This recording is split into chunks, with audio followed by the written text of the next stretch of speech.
All right, let's see how many people can actually read. Trucks use left lane unless exiting here in Ohio. So we're going to see.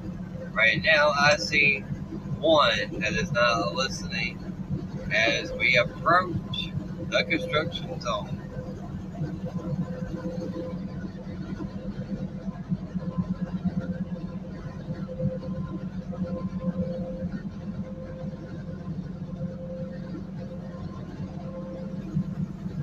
I see two that are not listening.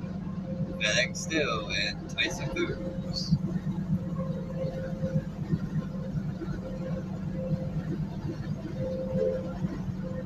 Trucks must use left lanes, narrow lanes ahead. Trucks use left lane. Guess can't nobody read?